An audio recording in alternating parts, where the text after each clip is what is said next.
lack of hearing or a drop in what you can hear turns the brain off, and it actually really penalizes you. The risk of falling increases by 40%, but much higher rate of depression and chronic anxiety. This is the one that was really scary. 700 normal people, they were followed for 15 years. The more hearing loss, the higher the risk of dementia. Because probably if you're not using your hearing, you're shutting off a part of the brain, and it all works on a feedback system. So if you're using that part of the brain, you're probably not using another part of the brain. Now, this was presented for a group that sells hearing aids, but you know what? They've got a point. No, they do have a point. You want to make sure that if you're not hearing, that you take good care of it. And of course, as always, we talk about men being at high risk. Who's most at risk for hearing loss? I saw this study a few weeks ago, men who use Viagra. I'm not saying that there's a connection between here and the reason that men use the Viagra, but using Viagra on a serious note, for men who do have to use it, that's a marker that some of the rest of your circulatory system isn't working as well as it should. The one change that I think everybody can do a little bit of, if they adapt it right, is exercise. Frank Hughes, the world's most famous epidemiologist, he says if exercise were a pill, we would all be taking one a day. This is a study by Marmot. I don't know where they found 10,000 British civil servants with a brain, but they did. Anyway, they followed them, and what they did is Marmot, who's one of the terrific, he does a series of studies called the Whitehall studies, and so much of what we know about the importance of lifestyle comes from his studies. Anyway, for him, his conclusion was low physical activity was a key factor in determining levels of fluid intelligence. Fluid intelligence is deciding whether or not to stop at a stop sign, deciding whether or not you should eat something instead of something. It's the kind of decisions you make all day that you rely on, and once you lose it, you lose all your confidence. It's one of the things that happens to old people. Well, the more sedentary they were, the lower their level of fluid intelligence. And of course, this is from Miriam Nelson, who runs this terrific center at John Hancock, and she underlines the fact that the older you get, the more important physical activity becomes, particularly in independence and having a full life. All the exercise, you guys all know this. I'm not going to spend any time on this. It's in your slides anyway. Think Fit. I want you to think of exercise this way, okay? I want you to think of it with this acronym. Why is that? Why would I focus on that? What's one of the biggest health threats to so many of the members of this audience? Falling. That's right. You all know that. You understand that. You have to adapt your home to change that. Well, the other two things you have to do, that's why I started this damn yoga class this morning, was because my balance is really crummy and I want to improve my balance. The other thing that reduces the risk of falling is building up weight. I forget the number, it's something like 1% of your muscle function is lost every year over the age of 40. But you can slow that down significantly by starting to do weight programs. So if you remember Bart, I think it was Larry Diane who gave a talk at this thing, and I think he's the one who said it. If not him, it was another gerontologist. Once you get over the age of 65, aerobic exercise becomes much less important. It's not that it's not important, and if you can do it, sure, do it. It's important to keep it up. But these two become significantly more important in terms of your prognosis. Up until the age of 65, sure, aerobics. After that, not. Okay, 3 simple fitness steps. This is cute, eh? From The Onion, 32 shoppers stranded for 6 hours when an escalator breaks down in a mall. I work downtown in a mall in the Wall Center, and there's a lot of medical conventions in the Wall Center, and the ballroom where the conventioneers meet for their sessions is on the 3rd floor. Starbucks is on the ground floor. You will never see a doctor on the stairs going from Starbucks to the convention center. They're lined up 10 deep for the elevators and the escalators. It's so depressing. It's because we've learned to live like that. These are doctors. They don't walk. What we should do, I read this many, many years ago. It's from George Sheehan, the guru of the fitness movement, a wise, wise old man. And he said, the only thing you ever really need to become fit is to live in a 2-story house and have a very poor memory, right? Just learn to do more on a day-to-day basis. When I was in medical school, I got reamed out by one of my residents. I used to weigh about 40, 45 pounds more. I used to smoke. You want to know how ugly I was? I had a ponytail. I was an ugly dude. Yeah, they all thought I would become a psychiatrist. I got reamed out by one of my, not my residents, my staff ladies. I forget her name now. I forget what I had for breakfast, but I forgot her name. She stood there. I was waiting for an elevator to go one flight of stairs. That's it. And she said, Hister, for the rest of your life, you're going to see my face on your shoulder.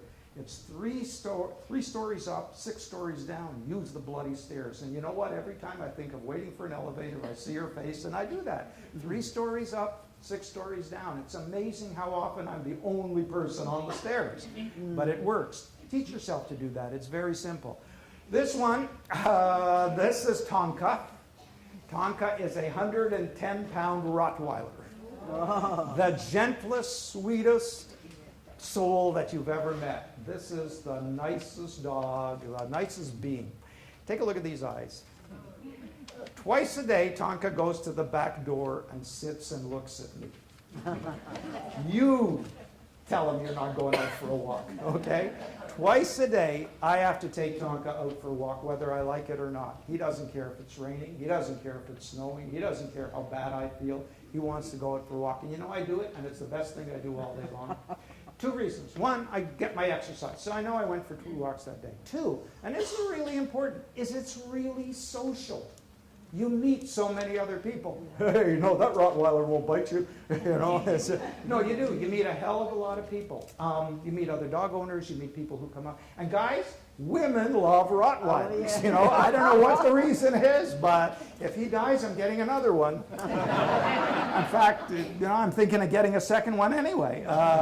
They're unbelievable, and they're so friendly. It's the best thing, if you can do it. Not everybody can do it, and not everybody lives in an environment where you can have a dog, but it's a terrific way of getting around it.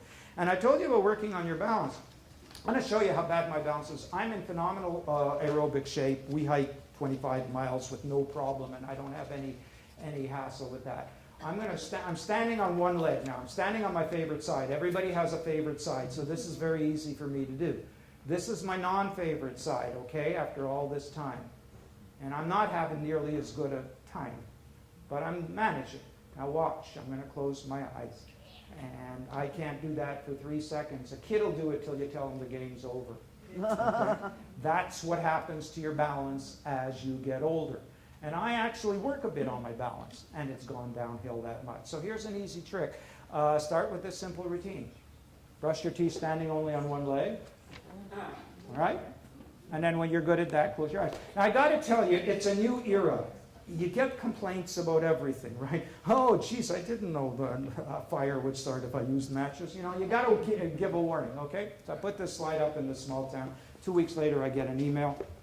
Dr. Hister, I have to tell you, I hit my ear with my toothbrush. Okay, so the warning is, put the bloody toothbrush in your mouth before you close your eyes, okay? Can you imagine this person? She kept doing it, apparently. You know, it's not your mouth. Okay, what to eat? Okay, you know, there's lots of opinions about what makes the healthiest diet. I love this one. Bran helps you live longer, but you spend the last 15 years on the toilet. And this is my favorite because God was sort of mean to me and made me live with a vegetarian. I don't know what I did in my previous lives, but you don't have to be a vegetarian because, as Homer Simpson pointed out, if God didn't want us to eat animals, why did he make them out of meat, right?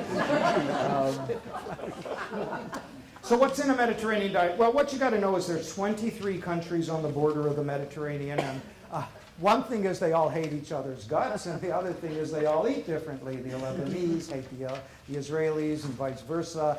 The French, everybody hates the French. The Italians, the Portuguese, the Spaniards. They all eat somewhat differently, but if you were to try to extract the commonalities in their diet, this is what you'd come up with. This is my version of it.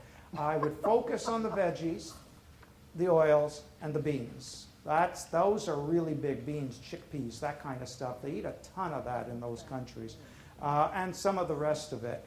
That's would be the elements of a Mediterranean diet. But, you know, I always sell my own version of things. So you have to know wine is a fruit. And coffee is a bean, okay? In case you needed more convincing, and so is chocolate, okay? What else have we got up here? Okay, 3 or 4 very serious slides. Strokes. It's amazing how people don't recognize strokes when they're happening. And when you're talking to a senior audience, this is something you really have to underline. This is a study on the Mayo Clinic where they took a look at 220 people with post-secondary education, post-secondary degrees. 60% didn't recognize their symptoms as stroke. 50% didn't think speed mattered. So whatever else you remember, time is brain. The quicker you get to a hospital when you live in a city like Vancouver, the better your chance of leaving with a smaller deficit if you're having a stroke. Phil Teal, who runs, still does, I don't know, I'm not up to date. He used to run the stroke clinic at VGH. I think he still does. When I interviewed him on my show, back when we were doing a live radio show, said that 37% of people who were visiting the stroke unit at Vancouver General Hospital who got there within 6 hours left with 0 deficit. Imagine that, 37% of people. That's astounding, because 20 years ago you just got a stroke and that's what you were left with. I don't know what the statistics are now. This is a study that Max Sinader from the Brain Research Center showed me, and he showed, this is a pretty depressing slide showing that we all have brain damage. Look at how much, these are the covert strokes. These are strokes that are happening to people and who don't know it. Take a look at these numbers, eh? So we're talking about these, recognizing the ones in the blue, not the other ones. So what are the symptoms of a stroke? You memorize this. And if you can't memorize it, you get a little fridge magnet that the Heart and Stroke Foundation hands out, put it on your fridge. They have all sorts of matchboxes. I don't know what they have. They have notepads. Memorize these strokes. So if you're ever sitting there with somebody and you're having lunch and they show sudden trouble speaking, they're garbling their words, or they're really confused, they don't know where they are, what do? Call 911. You don't call me to ask for things. You don't look up what Dr. Oz said. You call 911 and you get them to emergency. Time is brain. Oh, I also want to mention something about a heart attack. Yeah, well, you know what? I always have to tell, nobody cares what your underwear is like in the emergency department, okay? Don't ever worry about that. What do you do if you think you're having a heart attack? First thing, 911. And what's the second thing? Aspirin. And what's the third thing? Open the door. I didn't know that. I did not know that. I got told that by a woman at a talk I was giving some months ago who told me that she'd forgotten to open the door and they had to bang it down to get her. So, okay, call 911. Then take an aspirin. Why? You're beginning to initiate blood thinning. Make sure the front door is unlocked and then relax. Just wait for the ambulance, but that's what you do. And if you do that within 3 to 6 hours, there's a really good chance, depending upon the amount of damage you've had, that you'll leave a hospital with no damage at all. My friend, a really good friend of mine, called me 4 weeks ago having chest pain. His doctor missed the diagnosis. He called me. I said to him, "You think you're having a heart attack?" He drove himself to the emergency room. I was actually going to drive out there and kill him before he got there. So do not do that. Use your common sense. Now, the good news is he's okay, but it's the dumbest thing you can do. I want to show you one other slide. This came into me about 3 weeks ago after I did this, because I do this regularly on Global to remind people. I live in Terrace, and on August 23rd, I had chest pain, numbness in my left arm, and nausea. So he went outside to get fresh air, which is what people do. He's not feeling well. But then I remembered what Dr. Art said. I don't know how. So I had a coworker drive me to hospital where they told me I was having a heart attack, and they got me on a plane to VGH for an angioplasty.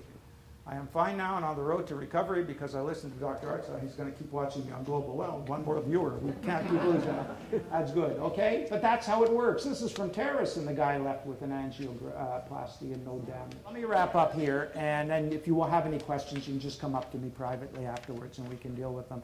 Are you going to live any healthier if you follow my advice? Isn't this cute from Red Fox? Health nuts are going to feel very silly one day, lying in hospital, dying of nothing. There's no guarantee. Life isn't fair. I love this from Johnny Carson. If life were fair, Elvis would still be alive and all the impersonators would be there. Life isn't fair. No matter what happens, this is your future. This is what will happen to us, all of us. No matter how much tofu we eat, no matter how many marathons we run, no matter how little we smoke, we're all going to end up here. What you get if you follow the healthy lifestyle stuff I told you is you put this day off for as long as you can, you live with more energy, more happiness, less chronic disease telescoped into a shorter period of life, and it works. This is from George Vaillant, who runs the longest study ever going on aging, and he was quoted as saying, "Aging happy and well instead of sad and sick is under personal control. A successful old age may lie not so much in our stars and genes as in ourselves."